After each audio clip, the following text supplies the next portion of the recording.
That's my quick comment. नमस्कार, मैं हूं Rakhi Jain. Let's my quick comment में आपका स्वागत है। शाह ने कहा था बड़ा आदमी बनाऊंगा और अब मुख्यमंत्री बना दिए गए सम्राट। बिहार की राजनीति में ये सिर्फ एक लाइन नहीं बल्कि एक बड़े बदलाव का संकेत है। एक ऐसा बदलाव जहां नेतृत्व का चयन अब परंपरागत ढांचे से हटकर नई राजनीतिक रणनीति के तहत होता दिख रहा है। वरिष्ठ पत्रकार ओम माथुर के विश्लेषण में यही बात सबसे स्पष्ट होकर सामने आती है कि आज की भाजपा में वही बड़ा आदमी बनता है जिसे शीर्ष नेतृत्व चुनता है, और सम्राट चौधरी का मुख्यमंत्री बनना उसी राजनीति का नया उदाहरण है। दरअसल पिछले कुछ वर्षों में भाजपा की राजनीति में एक बड़ा बदलाव देखा गया है। पहले संगठन, संघ पृष्ठभूमि और लंबे समय तक पार्टी में काम करने का अनुभव नेतृत्व की पहचान होता था, लेकिन अब तस्वीर बदलती दिख रही है। अब नए चेहरे, वफादारी और चुनावी उपयोगिता ज्यादा अहम हो गई है। सम्राट चौधरी इसी बदलाव का हिस्सा हैं। वो लंबे समय तक भाजपा में नहीं रहे बल्कि अन्य दलों से होकर आए हैं, लेकिन आज वो बिहार के मुख्यमंत्री हैं।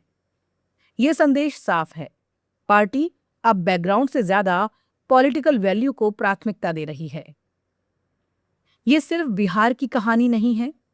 असम में हिमंता बिस्वा शर्मा, त्रिपुरा में मानिक साहा, मणिपुर में एन बीरेन सिंह, अरुणाचल में पेमा खांडू को, ये सभी नेता ऐसे हैं जो मूल रूप से भाजपा या संघ पृष्ठभूमि से नहीं थे, लेकिन आज पार्टी के बड़े चेहरे हैं। यानी भाजपा की राजनीति अब इंटरनल ग्रोथ से ज्यादा एक्सटर्नल इनकॉर्पोरेशन की ओर बढ़ रही है। बिहार के संदर्भ में बदलाव और भी दिलचस्प है। लंबे समय तक यहाँ की राजनीति लालू यादव और नीतीश कुमार के इर्द गिर्द घूमती रही। भाजपा हमेशा जूनियर पार्टनर की भूमिका में रही, लेकिन अब पहली बार भाजपा ने अपने दम पर मुख्यमंत्री बनाया है। ओम माथुर के मुताबिक ये फैसला अचानक नहीं था, इसकी तैयारी काफी समय से चल रही थी।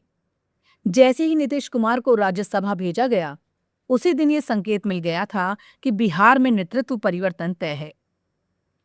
यहाँ एक और महत्वपूर्ण पहलू है, वोट बैंक की राजनीति। सम्राट चौधरी कुशवाहा समाज से आते हैं, जो बिहार में पिछड़े वर्ग का बड़ा हिस्सा है। वहीं नीतीश कुमार कुर्मी समुदाय से थे, जो अति पिछड़े वर्ग में प्रभाव रखते हैं। भाजपा के लिए चुनौती ये थी कि वो नीतीश के वोट बैंक को भी बनाए रखे और अपना आधार भी मजबूत करे। यानी ये सिर्फ नेतृत्व परिवर्तन नहीं बल्कि सामाजिक समीकरणों का पुनर्गठन भी है। लेकिन इस बदलाव के साथ कुछ सवाल भी खड़े होते हैं। क्या भाजपा में पुराने और संगठन से जुड़े नेताओं की भूमिका कम हो रही है?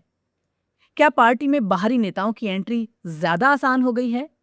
और क्या ये रणनीति लंबे समय में संगठन को कमजोर कर सकती है या और मजबूत बनाएगी? वरिष्ठ पत्रकार ओम माथुर का इशारा इस तरफ भी है कि अब फैसले राज्यों में नहीं बल्कि दिल्ली में होते हैं।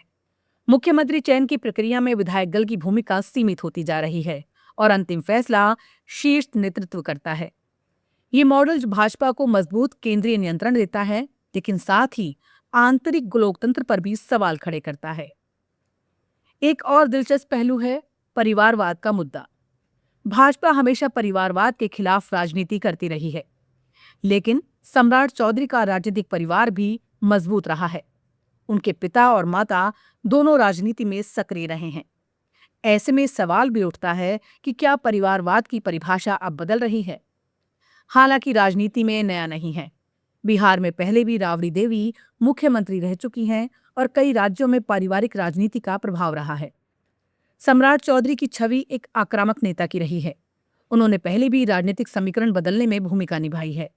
ऐसे में भाजपा ने उन्हें सिर्फ एक चेहरा नहीं बल्कि एक रणनीतिक विकल्प के रूप में चुना है। और शायद यही वजह है कि बिहार की राजनीति अब एक नए अध्याय में प्रवेश कर चुकी है, जहां भाजपा नेतृत्व में सरकार है और पुराने समीकरण धीरे धीरे बदल रहे हैं।